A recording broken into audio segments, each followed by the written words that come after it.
Good afternoon, everybody. My name is Mark Halliwell. I've been with Taggle Systems now for almost 6 years, and I'm here this afternoon to give you a short presentation, our weekly Wednesday afternoon webinar, and the subject today is going to be smart water meters. What I'd like to do first, though, is for those of you who haven't learned much about Taggle in the past, is just to give you a quick overview as to who we are and what we do. This won't take just a couple of minutes. The idea being to bring everyone up to speed, get them all on the same page. So Taggle got started in about 2007, and we've made a bit of a name for ourselves in the area of smart meters. The technology developed by the company, it's low power wide area technology, so great advantage in the area of collecting small amounts of data from large numbers of devices spread across wide geographies, and water meters are a great candidate for that. And since working with our first big customer, Mackay Regional Council, in about 2010-11, the company has gone on to become Australia's foremost provider of smart metering systems, automatic meter reading systems, as well as providing the network for use with other telemetry applications, which I won't go into much today, but I might just refer to it briefly. The situation today is that we have approximately 200,000 devices on our network, which is offered as a managed network as a service. And of those 200,000 odd devices, probably about 180,000 of those are actually smart water meters of one sort or another. We currently work with about 45 water service providers around the country, some of whom are still engaged in pilot studies and trials. But as we have found out, as we've discovered in the last couple of years, there's less and less trials going on now, and more utilities going straight into a full rollout or a full deployment of a smart water meter reading system. Indeed, in the last 2 years, I don't think we've started any trials, but we have had, 5, 6, possibly 8 different councils go straight into full rollouts. So that really is a good indication of the maturity of automatic meter reading in Australia, and a great boost, if you like, to the reputation of Taggle Systems, in that we have so many of our customers just saying, go ahead and put it in. So this is a bit of an overview of how our network operates. For anyone who's familiar with the SCADA system, it's not dissimilar, in that you have on the left-hand side of the screen sensors, which are all out in the field, spread across wide areas, each of which is fitted with a Taggle transmitter, or may have one fitted inside it. You move across then to the communications section, which is the Taggle receiver network. This one-way communications network is unique in Australia, in that it's the only one designed specifically for this type of application, and features a network of receivers, each of which has an extremely sensitive radio receiver on board to pick up the very, very weak signals coming from the various sensors and transmitters. That data is typically transferred to the cloud using a mobile phone network, a VPN over mobile phone, although in the Northern Territory we do have some satellite-based receivers which transfer their data via satellite into the cloud. Once the data is in the cloud, it goes onto Taggle's IoT platform, our back-end system, if you will, where all of the data is processed to deduplicate and package up ready for sending to our customers. The data is delivered in a number of different formats, from as simple as a CSV file delivered by FTP, through to all sorts of APIs, and indeed including the use of DNP3 protocol for SCADA systems. Once our customers have the data, they can then use it in whatever systems they want to use that data, whether it be a billing system, GIS, SCADA, hydraulic modeling, whatever it might be. It's their data, they get to use it as they wish. Of course, we would prefer that all of our customers use Taggle's own meter data management platform, which is called Aqualis. Used to be called MyWater, but as of tomorrow, I believe it will be Aqualis. So that's where we would see most of the data going from our smart meters. These are just a few photographs of Taggle in action. I won't go into the details of each one, but you can see that there's a range of different type of installations and applications, including on the bottom right-hand side, rain gauges and sewer level sensors. But I won't be talking much about those today. We're here to talk about smart meters. And just to give you an idea of where we work, this is a snapshot of the logos of all of our customers, or maybe not all of our customers, but certainly the majority of them. It's quite a who's who of the water industry in Australia.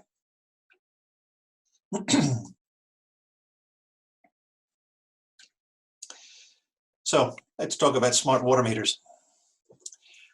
What exactly is a smart water meter? Well, a smart water meter is really just one of the millions, if not billions, of sensors that go to make up, or will be going to make up, the Internet of Things. And the Internet of Things is really just, well, I've made reference to the word SCADA. It's a bit like SCADA on steroids. It's really just sensors, communications, data, processing that data, and then making decisions. So smart meter is essentially a sensor fitted with some communications intended to send data back to the water service provider for their processing. Now, there are two schools of thought on smart meters, and if you travel around the country, particularly down in Victoria, you tend to get one flavor and the other sort of coming head to head. In the rest of the country, not so much. But of the two schools of thought on smart meters, the first one is quite sophisticated. In addition to collecting meter readings, it'll do tamper detecting. It might have inbuilt sensors such as pressure or temperature. They usually have two-way communications. They might use a mesh network type of setup, maybe not. Invariably, they involve multiple data resends, which becomes important when we get on to talking about some of the pros and cons. They also have inbuilt flow alarms, and really they're devices which have microcomputers built in to produce or provide what is referred to often as edge computing.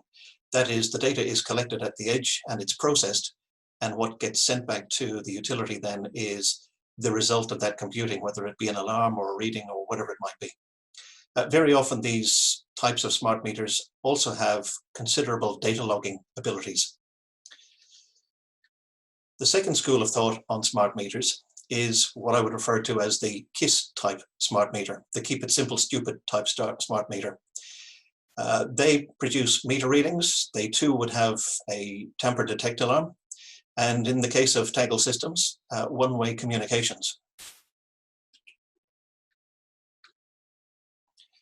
So I've already given you the clue, but Taggle Systems' approach to smart meters is the KISS principle, the keep it simple stupid principle. That is to simply send water meter readings, to send information about the physical tamper detect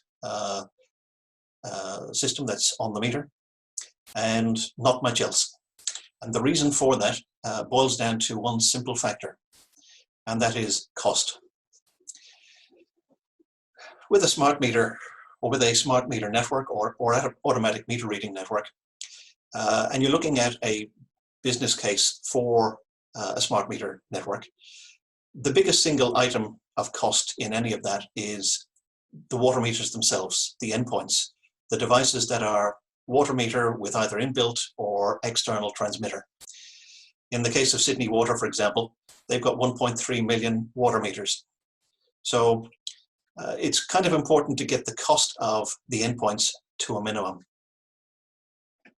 These points are the most numerous, and when you consider the components that go into them, it's the battery that's the most expensive component. And what drives the size of the battery in an endpoint, such as a smart water meter, is the demands on the smart water meter, whether there's computing requirements, data logging requirements, two-way communications requirements. All of these things go to adding to the cost of the battery. The bigger the battery, the bigger the cost. And you know, if you consider a 100,000 meter fleet, every $10 that you add to the cost of every single meter adds $1 million to the cost of your project. So you can consider your own water service provider and your own fleets and consider what it might cost for every $10 that you add to the cost of a meter. It's quite significant. So from Taggle's point of view, the aim of the game is to keep the cost of the endpoint to a minimum. This creates a better opportunity to have a positive business case and means that you're going to be able to deliver more for less. The other key to all of this is that whereas the Type 1 smart meters that I described do their processing at the edge, at the actual meter, Taggle's view is that if you collect the raw data, you can process that data in the cloud in any which way you like. You can change set points, you can change parameters, you can change periods or whatever it might be. All of that can be done in the cloud. And it's far less expensive to have a computer person sitting behind a keyboard making these changes, doing what-if scenarios, than it is to try and update, tens of thousands, hundreds of thousands of meters across the airwaves, chewing up batteries every time they do that. So Taggle's approach is to keep it as simple as possible and keep the cost down to produce a positive business case. Looking now at the individual devices that Taggle manufactures and provides as part of its managed network as a service, we're looking here at an MRC1 type transmitter. This device was developed in conjunction with Mackay Regional Council, hence the name, and was intended for use with Elster V100 meters. The Elster V100s are the most widely used domestic 20mm meter in Australia, and so it made sense for Taggle to develop a device that was built for the device. When they are installed, as you can see in the photographs on the right, they almost become part of the meter. The green color sort of blends in with the fading brass or the tarnished brass. There's approximately 90,000 of these, actually more than 100,000 of these. I just checked a few minutes ago. There's about 107,000 of these installed around Australia. The little prong that you see, or probe that you see on the left-hand side, is an integrated Hall effect sensor. Those of you that know the Elster V100 would know that the native Elster probe is a reed switch, but Taggle saw fit to include a Hall effect sensor to make it a little bit more reliable. These are intended primarily for residential applications, as you can imagine, being a DN20 meter. A counterpart of the MRC1 is the ADC1, which is effectively the same transmitter, but it's housed in a more generic kind of housing. And the reason for that is to make it into a generic pulse output type device. That is to say, it's capable of, it's suitable for use with devices which have a pulse output. And that includes pretty well all meters. So any meter that has a pulse output, we can use an ADC1 transmitter with that meter, or indeed other device, and have the data sent up into the cloud.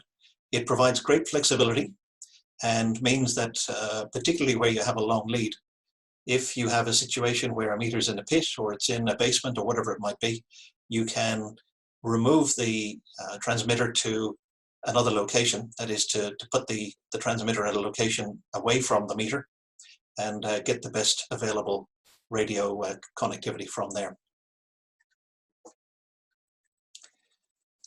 The HP1 is a high-powered version of the ADC1, and this is something somewhat unique to Taggle. I don't believe there are any other smart meter providers that have a device such as our HP1, which give us a great advantage when we find ourselves trying to get data from meters in basements or perhaps in pits or other awkward sites where getting a radio connection is just impossible.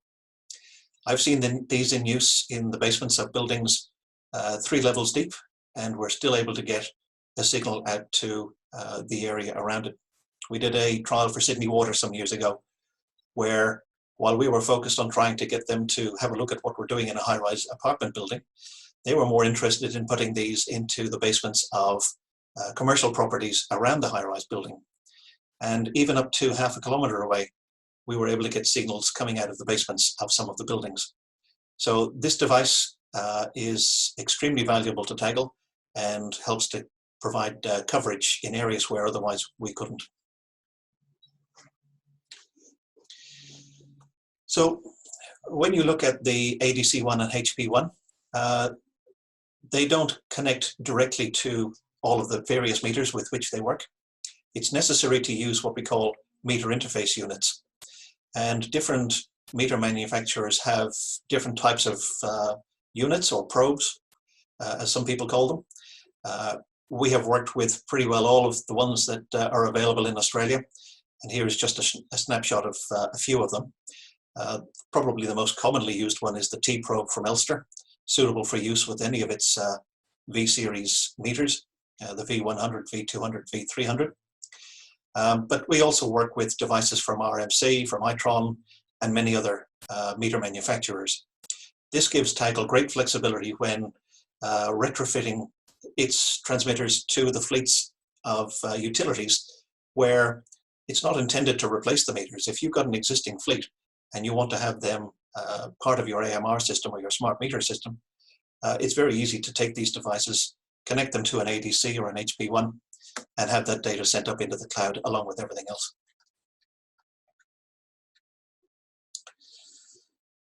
The last of the Taggle transmitters that I'll talk about for the moment is the LSTT.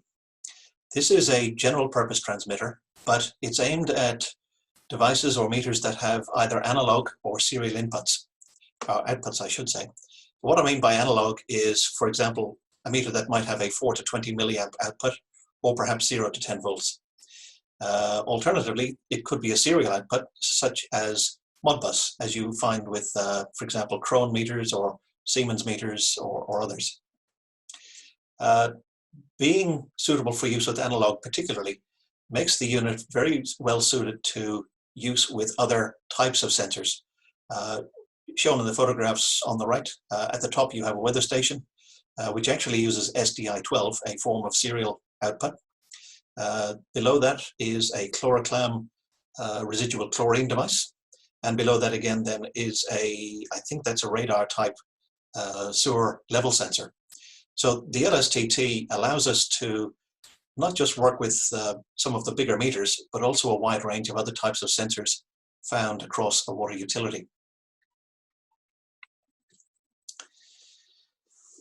So moving on from the external devices that Taggle offers for use with smart water meters, or to make existing meters smart water meters, now focus on some of the more recent developments, which are a couple of water meters with integrated Taggle radios.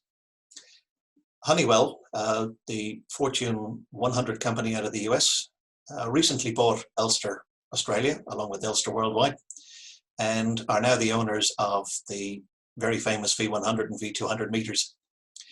So impressed was Honeywell with Taggle's expertise demonstrated here in Australia that they saw fit to engage us to build our radio into their electronic registers. And so what we've introduced last year is the V200 HT, which you see in front of you. This is available in DN20 and DN25 sizes, and will soon be available also in DN32 and DN40. But it is effectively a mechanical meter with an electronic register with a built-in Taggle radio. It's an all-in-one unit which can very simply be used to replace an existing water meter. It's size for size with an Elster V100, so it's a standard size and it's extremely easy to install. One of the neat features about the V200 HT is the fact that it's also fitted with an NFC radio, that's Near Field Communications Radio, which allows a water service provider operator to go up to the meter and interrogate the meter for current readings, to start a transmission, or indeed to download the last 8 readings of data. This can be very useful for field operatives. The second new product, which is also an integrated meter, comes from Akiba, based in Queensland.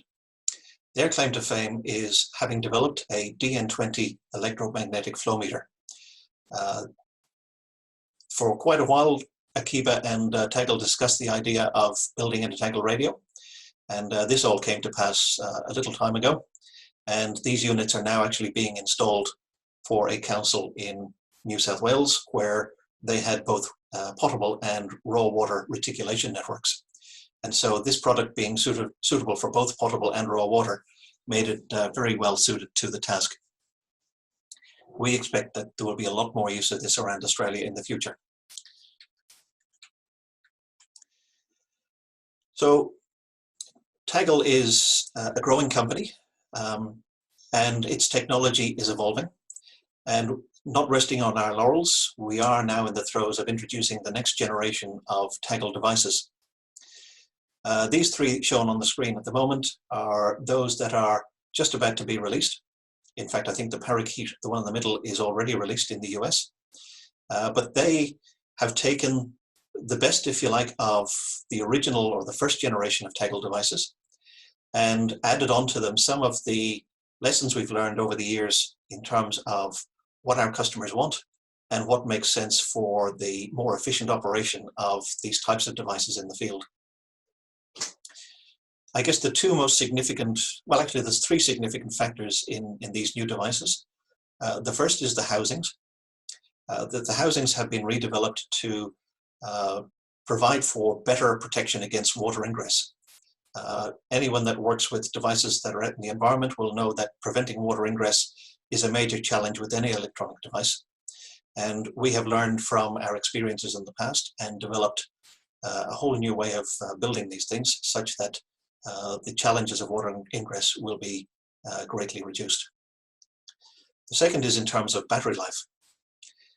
These units have, generally speaking, 15 years battery life, although the Parakeet in the middle, I believe, has a 20-year battery life for use in the US. They have a slightly different view on meters in the US and demand a much higher battery life for devices to be connected to them. The third thing is that they all have this NFC radio capability to allow for configuration in the field. And with the Cockatoo on the right, it is perhaps one of the most exciting of our new products in that not only is it capable of operating with the Taggle radio network, but it can also be fitted with other radio devices, for example, LoRaWAN or NB-IoT. I won't go into details on that just now. If anyone has any questions about it, very happy to answer them later in the program.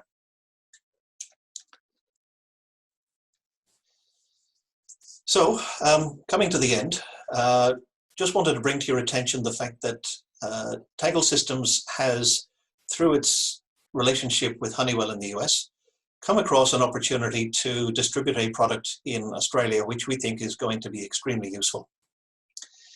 The company in the US is called Nicor, and their speciality is manufacturing polymer lids and pits for use in utilities, whether it be water, gas, or electricity. We saw value in striking up a relationship with Nicor because when we start installing our transmitters into pits in streets and in neighborhoods, very often they're made from a black plastic, and that black color comes from the use of carbon, which of course is a problem in terms of radio propagation. So Nicor lids are manufactured from a very special material, which in effect makes it transparent to radio signals. So what that means is that we can now get far better performance from our transmitters, which are installed in pits and similar situations, than ever before. And so we have decided to become the Australian distributor for this product, knowing that automatic meter reading and the use of all sorts of transmitters in pits is going to be a thing of the future. I'm not going to go into much detail on these now. We will do a presentation on them sometime later, possibly in a future webinar. But the other thing that I wanted to mention to you was about their pits. These pits are uniquely designed such that they can be broken apart and flat packed. So anyone that's worked with pits, you'll know what an absolute nightmare they are to transport and to store. They just take up so much space. The way Nicor has developed these things is such that they can be dismantled, flat packed and shipped en masse over long distances without any great cost or difficulty. So that kind of brings me to the end of what I have to say this afternoon, and I wonder if anyone has any questions. You can ask a question by typing in the group chat, and or if you wish, I can unmute everybody and everybody can ask a question if they wish. So over to you guys.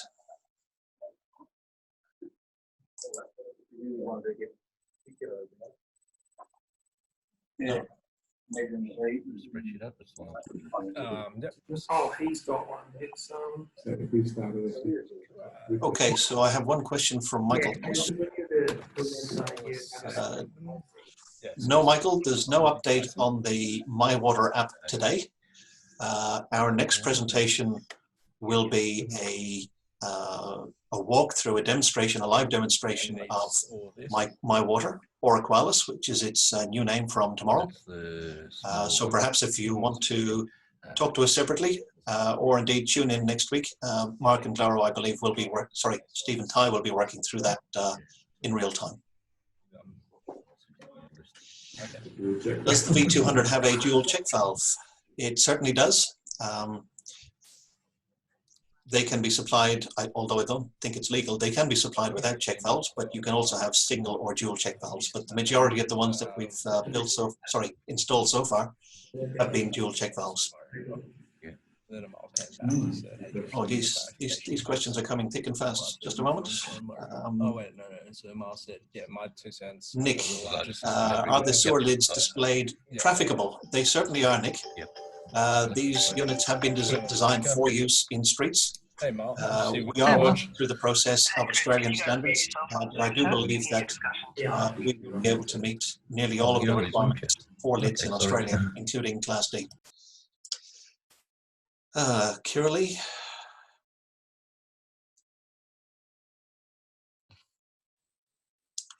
If a meter that a logger is attached to gets changed, will the logger need to be sent back to Taggle to be fitted with an appropriate probe?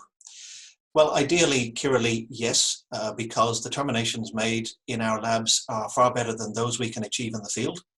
However, we realize that this adds to the complexity and the cost. And so it is possible to change a probe on a transmitter in the field. It just means a field termination, which is a little bit tricky to do, but it can be done by an accomplished technician. So yes, you can do that. What's the indicative price of the Cockatoo? Brad asks. I'm sorry, Brad, I don't know the answer to that just now, but I'm sure we can get back to you and ask you the question. And I'm sure one of my colleagues will write down that question and remind me later.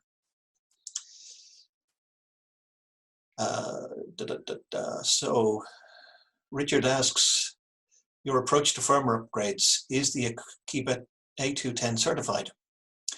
The A210 is certified, Richard, to NMI R49, if that's what you're asking.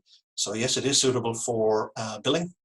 Not quite sure about the firmware upgrades. Oh yes, I do. Yes, now I understand what the question means.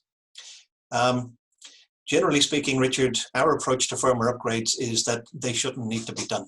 The meter does one job, and unless something radical happens, there shouldn't be a need to change it over its life. However, particularly with the new generation, having the near-field communications ability, it will be possible to update the firmware, but it's not something that we would be promoting or recommending. Hendrik, when will the DN25 to 40 meters be available? You're talking about the V200 HT there, Hendrik. The DN25 is available now, I believe, and the 32 to 40s will be coming sometime later, but when, I don't know. Simon.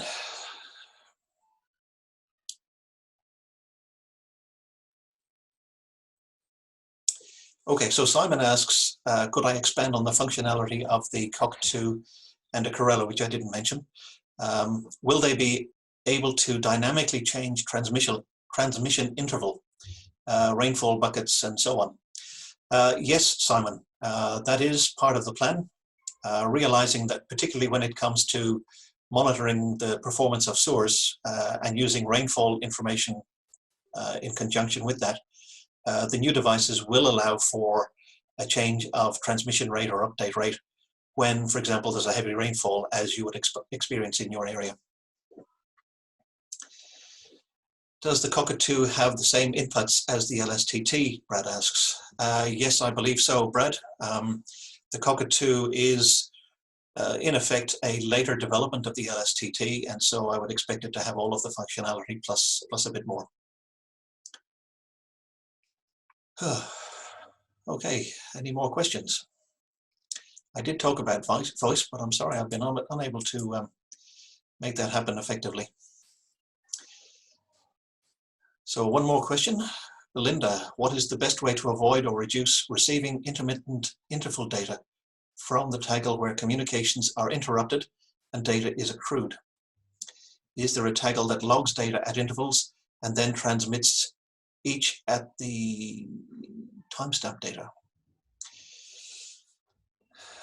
Okay, so our approach to this, Belinda, is that every time a smart meter transmits and sends its data, not only is it sending its current reading, but it's also sending the previous two readings. So if the meter is set for hourly readings, it'll send the current reading plus the previous reading and the previous reading. So that's 3 readings every time, which provides an overlap and allows for missing readings to be updated. However, all of the readings are cumulative readings. That is to say, even if for whatever reason somebody parks a truck over your meter or something like that and you miss out on 2 days worth of updates, the reading that you get afterwards is the updated information. So you don't lose the currency of the meter reading. What you might miss on in that situation is the granularity of the data in between. Talk to Dad. So just a moment. Somebody has encroached upon my sound here. I hope that helps, Belinda. When the batteries are run down, is the whole transmitter replaced? Yes, Richard. The devices are designed to be IP67 or IP68, and it's nigh on impossible to make a device, particularly to IP68, that allows for field replaceable batteries without damaging the integrity of the protection. So the majority of Taggle's devices are IP68. So the MRC1, the ADC1, the HP1. Some of the devices can allow for batteries to be replaced. So the LSTT and the Cockatoo, they will have replaceable batteries.